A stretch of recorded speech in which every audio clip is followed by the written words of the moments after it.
In the headlines, Nigerian army neutralized 17 insurgents, recover weapons. Buhari remanded in NDLEA custody as judge postpones bail hearing. Academic Staff Union of Universities absent as federal government inaugurates panel for 2019. And on the foreign scene, Kyiv, Moscow hold third rounds of talks. Hello and welcome to Trust News Update. I'm Dashan Husseina Usman.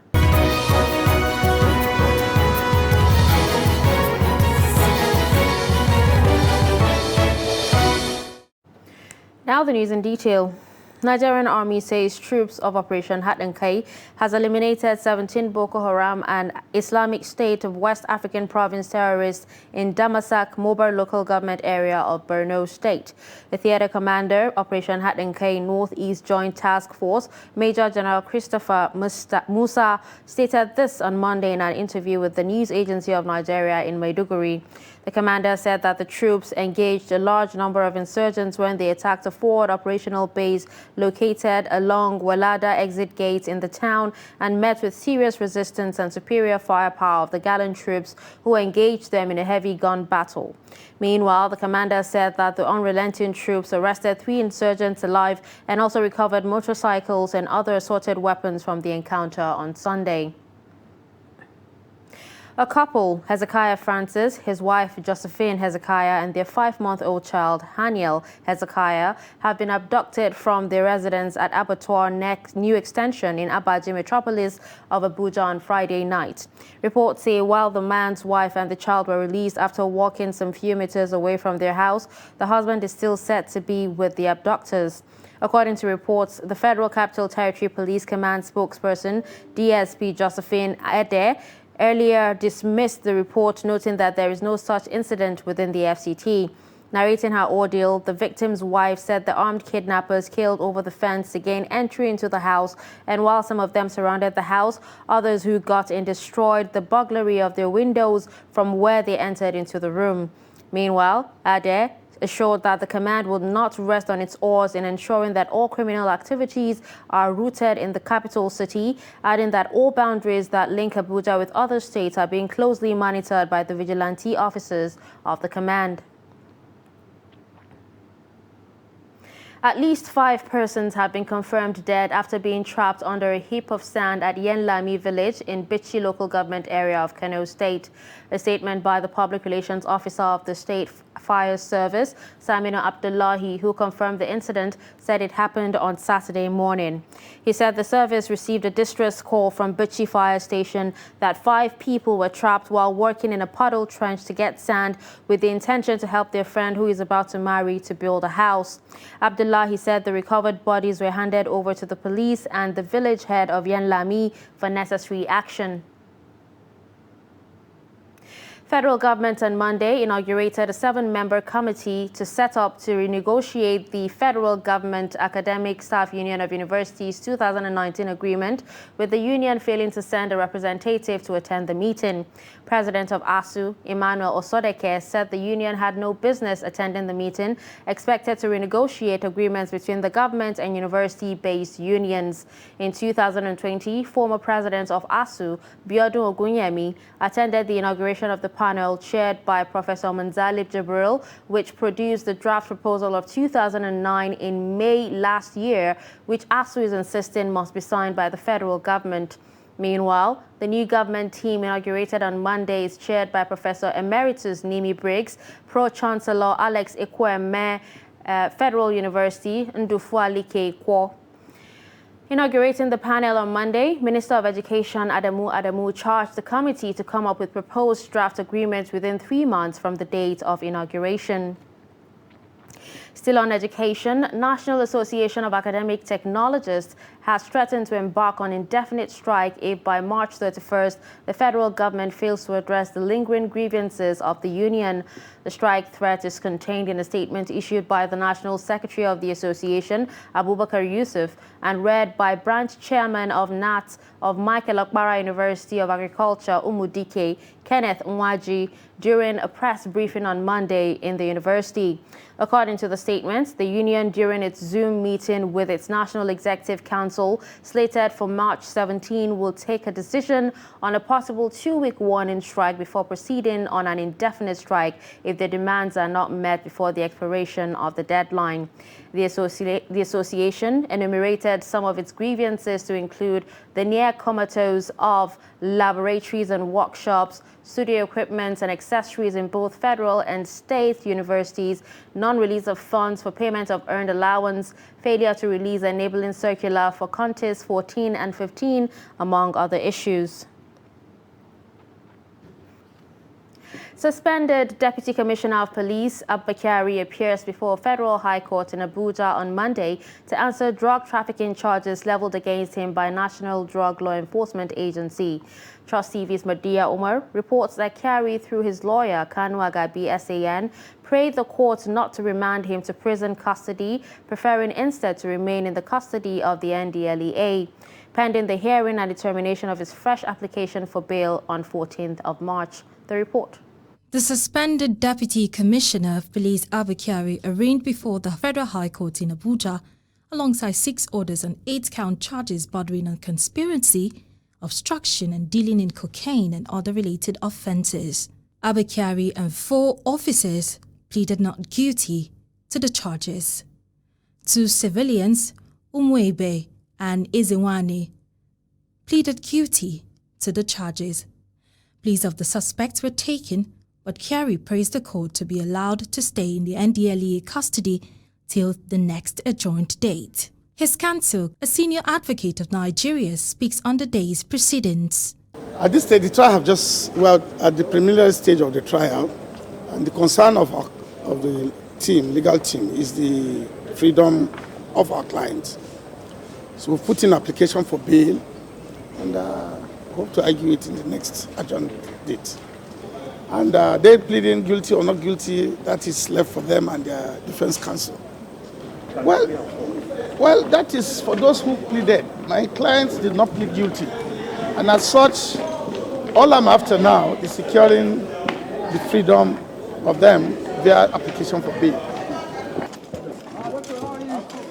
This way.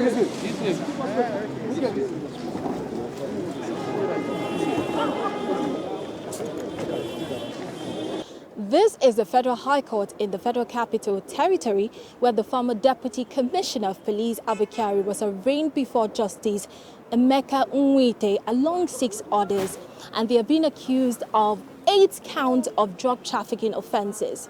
In the courtroom where the charges was read to them, Abduction and the other officers denied allegations, but 2 defendants, Umebe and Ezewane, pleaded guilty to the allegations. Therefore, there have been an adjournment, and that will be for the bail application of Abduction happening on the 14th of March 2022. But on the 28th of March, there will be a review of all of these cases now that 2 defendants have pleaded guilty to the charges. Martia Umar, Trust TV News, Abuja. Still on the judiciary, the Federal High Court in Abuja has restrained President Muhammadu Buhari, the Attorney General of the Federation, the Independent National Electoral Commission, the Senate President, Speaker and others from refusing to implement the newly passed Electoral Act as it is. Justice Inyang Ekwo, in a ruling on Monday, also restrained the Senate President, Speaker, INEC and 7 others from acceding to Buhari's request that the National Assembly reworks the new Electoral Act by deleting Section 84, subsection 12 of the new law. The ruling follows an ex parte motion for interim injunctions filed by the People's Democratic Party.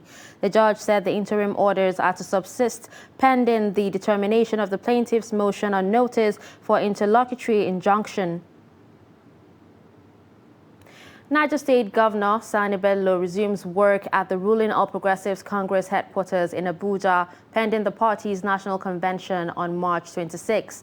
His appearance at the APC Secretariat surprised many, as Yobe State Governor Mai Mala Buni had been presiding over the affairs of the party since the exit of Adams Oshomole 2 years ago. The Niger State Governor said his role at the party's National Secretariat has President Muhammadu Buhari's blessing. Bello then received a report of the party's zoning committee ahead of the convention, after which he inaugurated state's chairman of the party. The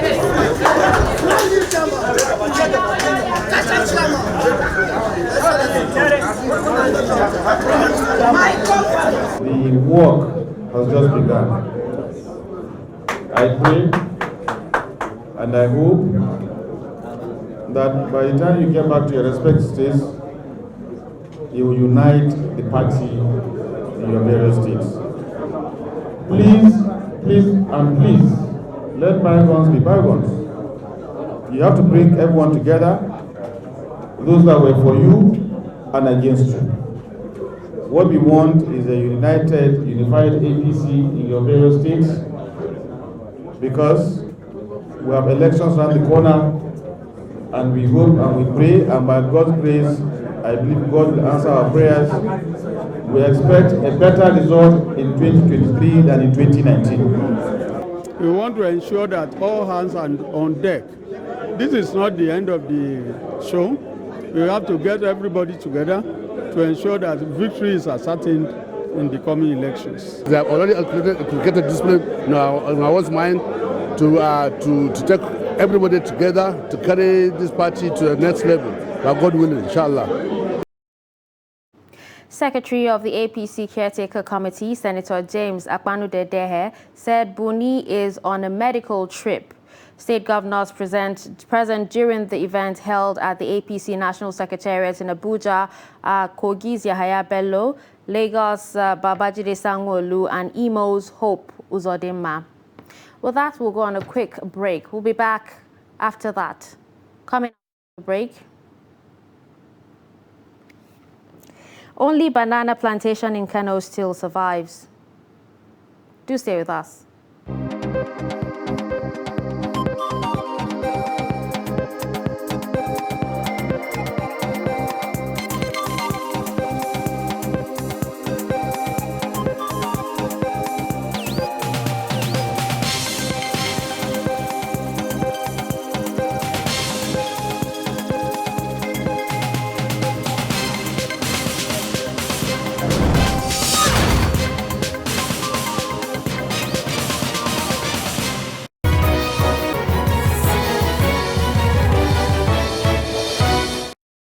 Welcome back. You're still watching Trust News Update. Let's take a look at some of our top stories. You heard that Nigerian Army says troops of the Operation Hatinkai has eliminated 17 Boko Haram and Islamic State of West African Province terrorists in Damasak, Mobar local government area of Borno State. You also heard that federal government on Monday inaugurated a 7-member committee set up to renegotiate the federal government Academic Staff Union of Universities 2019 agreement, with the union failing to send a representative to attend the meeting. In health, Nigeria has recorded 17 COVID-19 infections across 4 states, the Federal Capital Territory as well. The Nigeria Center for Disease Control stated this in its Sunday 6th March update. NCDC data showed 28 persons were discharged after they recovered from the infection with no death, leaving the total number of fatalities at 3,142. In total, 254,657 cases have been confirmed, with 249,199 recoveries.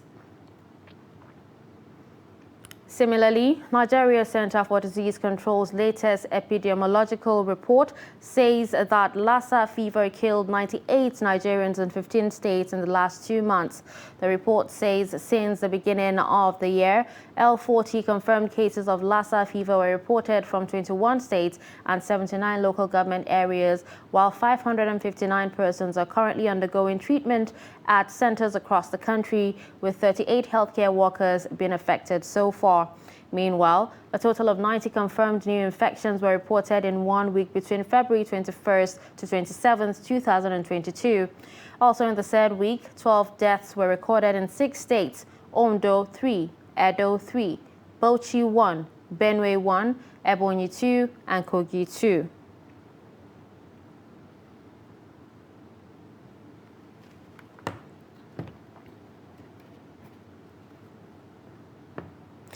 Banana grows in tropical regions of the world with a temperature of between 15 degrees and 35 degrees Celsius with moderate rainfall and low wind. While Nigeria is suitable for this, banana is growing mainly southern parts of the country. Research findings, however, shows that it can also grow in the north, and farmers have not shown much interest.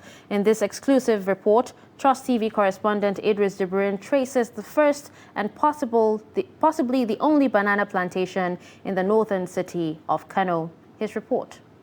Banana plantation and of course its farming activities is commonly practiced in the middle belt and southern part of Nigeria with a temperature which is suitable for banana farming.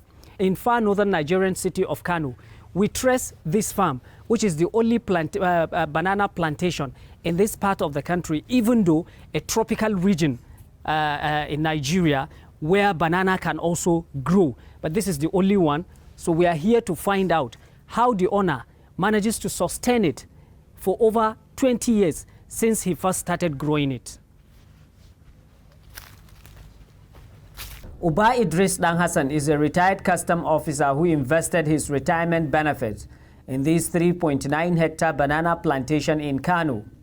His idea of banana farming was conceived some 20 years ago when he first started fish farming and later realized that it goes hand in hand with banana farming. When I was reading up and down, I found out that banana grows very well with fish waste. So I now have to go and look for a banana stand, just one stick of banana, and planted it by the side of my fish pond. So when the water is draining, it passes through it. So it has given me a marvelous starting. It grows in time and it grows very big. So I now have to pick a seedling by its side, plant ahead, like 5 or 6, about 6 or 5.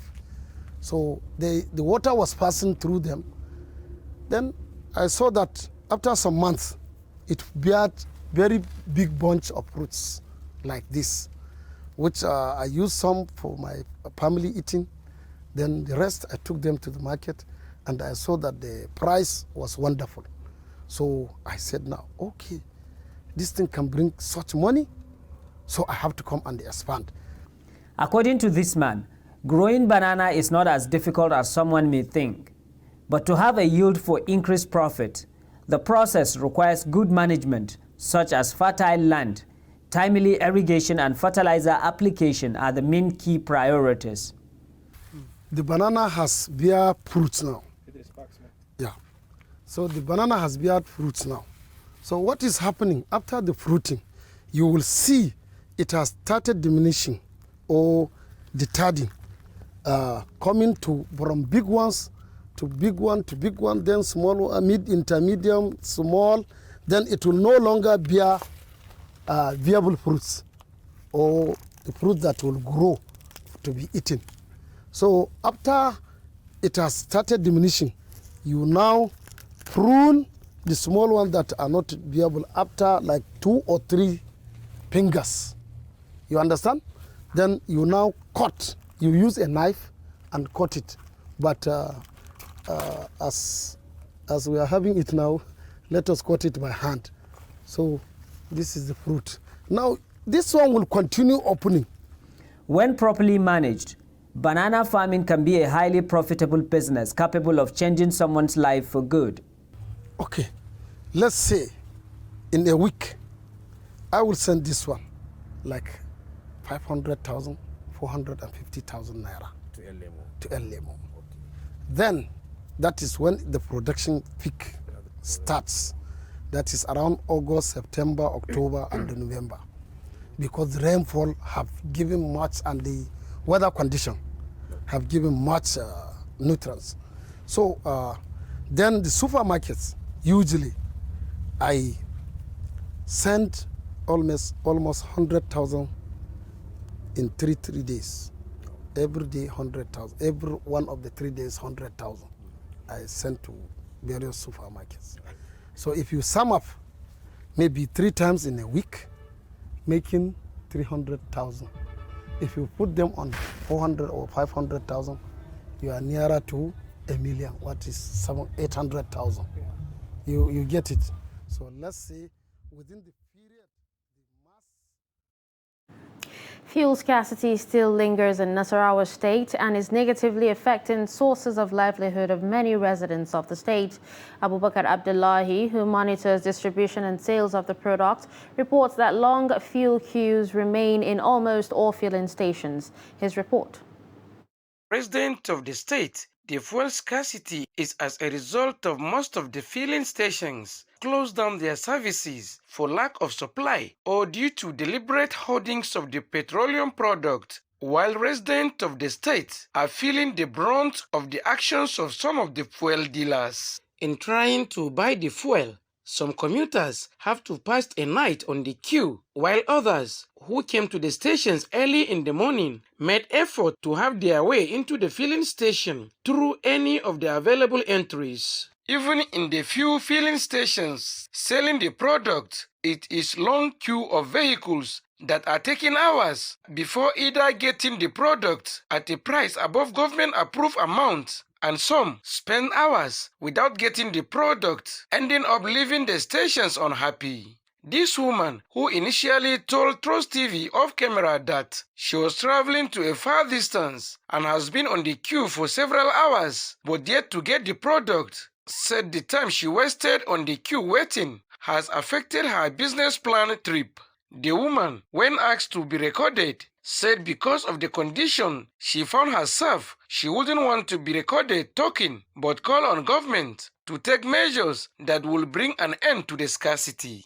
In some of the stations where the product are sold, people were seen struggling to get the product either in their jerrycans or vehicles. For those who could not afford to bear the suffering of getting the fuel in filling stations, find their ways to black marketers, whom also their numbers reduces on the streets. These people are among those Trust TV camera captured trying to get the fuel in the black market. The thing is not easy with us because of the fuel scarcity and also the price. The price is too high.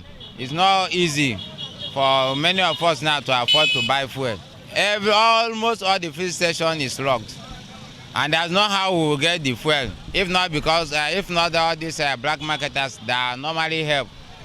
And like even where I bought now, others are selling even 500, but the place I am now, they are selling their own 350. I'm appealing to government to help the masses. At least let them talk, so that the price will come down. So the masses will enjoy the benefit of everything. We are suffering and it's not good. Gwamnati ta duba. Ita ne shugaban jama'a. Kowa a karkashin ta take. Saboda haka gwamnati ta yi kokari ta tabbatar da cewa an samu sauki. Government should look into the matter. They are our leaders and they should be responsible. They also ensure that they find a solution to the problem of fuel scarcity. There is poverty, hunger, and now people have to deal with fuel scarcity. One of the black marketers also spoke. I pay to get the fuel. They sell to us at 300 naira per litre. Even at 300, those that put the fuel in jerrycans also demand for something, so I sell at 350. Attempt to hear from any of the fuel stations managers were not successful. Even one of them, who initially agreed to speak with Trust TV crew, later declined for a reason best known to him. Investigations revealed that the product, if found, prices per litre ranges from 270 naira to 300 naira in filling stations and 350 naira to 700 naira in black market, depending on the locations. Abubakar Abdullahi, Trust TV News, Live. In business, the price of crude oil on Monday hit $130 per barrel, the highest since July 2008 after the United States and European allies considered banning the importation of Russian oil in protest against Russia's invasion of Ukraine. Reports say Brent crude futures jumped $12.61 or 10.6% to $130.72 per barrel, while U.S. West Texas Intermediate crude climbed 10.5% $1.41 or 9% to $126.09. Monday's intraday highs are near recorded levels seen for both contracts in July 2008, while Brent hit $147.50 a barrel and WTI touched $147.27. Over the past week, the prices of crude rose after the United States and its allies sanctioned Russia over the invasion of Ukraine. Russia is the world's second largest oil producer and also the largest supplier of natural gas to Europe, providing about 35% of the supply there. And finally, on the foreign scene, French President Emmanuel Macron has accused his Russian counterpart Vladimir Putin of hypocrisy and moral cynicism after Moscow announced it will open humanitarian corridors from several Ukrainian cities, but only to Russia and Belarus. Moscow has announced a temporary ceasefire and a plan to evacuate Ukrainians from several cities. Meanwhile, delegations from Ukraine and Russia are set to hold a third round of talks. The UN has warned that Russia's invasion has triggered the fast-growing refugee crisis in Europe since World War II. We've come to the end of Trust News Update. Don't forget to follow us across all our social media platforms. I'm Darshan Hussaina Usman. Thanks for watching.